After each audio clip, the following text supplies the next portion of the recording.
दोस्तों, teaching solution with R K में एक बार फिर से आपका स्वागत है।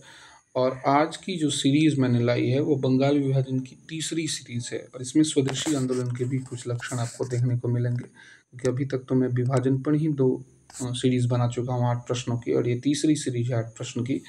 तो पहला प्रश्न है इसका कि 1 सितंबर 1905 को बंगाल विभाजन के विरोध में कलकत्ता के राजा बाजार में आयोजित विशाल सभा में किन किन मुस्लिम क्रांतिकारियों ने हिस्सा लिया था। तो मैं आपको ये बता दूं कि ये जो प्रश्न है इसमें चूंकि बंगाल विभाजन करने का कर्जन का मुख्य उद्देश्य था मुसलमानों का समर्थन लेना, लेकिन जो राष्ट्रवादी मुसलमान थे वो नाखुश हुए और इसमें हालिम गजनबी, लियाकत हुसैन और इस्माइल चौधरी तीनों का नाम आता है।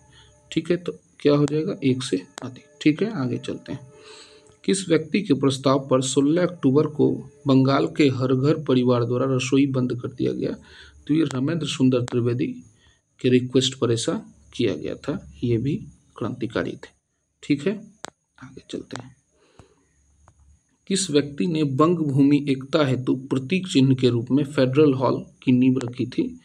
ठीक है, तो ऐसा करने वाले आनंद मोहन बसु थे। 1898 में एक एक्ट हुआ था, एक सेशन हुआ था मद्रास में, इसकी अध्यक्षता इन्होंने की थी और वहीं पर बंग एकता की बात की गई थी और उसका सिंबल जो है क्या रखा गया था? Federal hall. क्या रखा गया था? Federal hall. ठीक है, चलिए आगे चलते हैं। किस व्यक्ति ने कहा था कि बहिष्कार का मतलब स्वदेशी तथा स्वदेशी का अर्थ हर प्रकार का सहयोग है? तो ऐसा करने वाले व्यक्ति याद रखिएगा कौन थे? के मित्रा। नहीं सॉरी, एक बार मैं गलती से हो गया, इसका उत्तर हो जाएगा अरविंद घोष। क्या हो जाएगा? अरविंद घोष।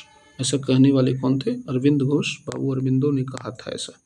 ठीक है, सही मिलान के संदर्भ में अपने कथन को स्पष्ट करिए। तो बंगाली एस.एन. बंदोपाध्याय, ये सही है। ठीक है, हितवादी का जो है इसका कौन है? योगेंद्र नाथ विद्याभूषण, ये भी सही है।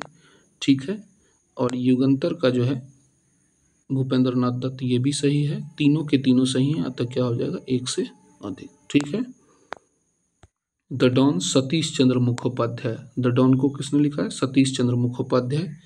ठीक है, कुमुदनी सुप्रभात कुमुदनी मित्र का है। वंदे मातरम अरविंद घोष का है। हमारी सुप्रभात के बारे में हम बता दें कि ये पहली संभवतः महिला मैगजीन होगी उस समय की। ठीक है, और ये लिखा गया था। ठीक है,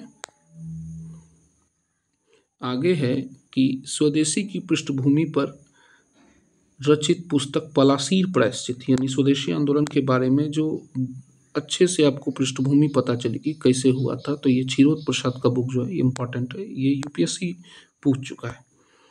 सिराजुद्दौला व मीर कासिम, गिरीश घोष। सिराजुद्दौला व मीर कासिम पुस्तक किसने लिखी है? गिरीश घोष। शाबाश बंगाली, अमृतलाल बसु। बांगेर अनुच्छेद, अमरेंद्र नाथ दत्त। ये हो सकता है कि एक क्वेश्चन करके भी पूछ दे कि शाबाश बंगाली के लेखक कौन है, तो अमृतलाल बसु। या बांगेर अनुच्छेद के लेखक कौन है, तो अमरेंद्र नाथ दत्त। या जापानी वीर के लेखक का कौन है, तो स्वर्णा कुमारी। ठीक है, वो संभवतः पहली थी जो मैंने आपको बताया, सुप्रभात, और ये दूसरी है जापानी वीर स्वर्णा कुमारी का। तो हमारी सीरीज के साथ लगातार बने रहिए, प्रश्न और भी आएंगे।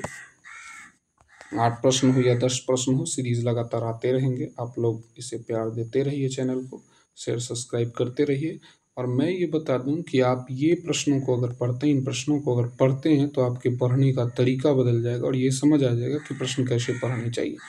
जब तक आप मेहनत नहीं करोगे, फिर ये अगर नंबर से चूकते हो, एक आध नंबर या 2 नंबर से, तो फिर कहोगे कि मैं चूक गया, या 10 नंबर से चूकते हो। तो तैयारी करने की यही शैली है, हमें किसी और चीज़ को प्रेफर करने के बजाय अपने आप पर ही मेहनत करना चाहिए। जब हमें पढ़ना ही है, रिजल्ट करना ही है, तो हम डीपली स्टडी क्यों नहीं करेंगे? ठीक है, उसे एक काबिल लोगों की ज़रूरत होती है, वो जाने, ताकि आप अगर ठीक से पढ़े रहेंगे तो ही बच्चे को पढ़ा पाएंगे। ठीक है, तो हमारे चैनल पर लगातार बने रहिए, वीडियो को वॉच करते रहिए, मैं आगे की सीरीज लेकर आता रहूँगा। ठीक है, धन्यवाद।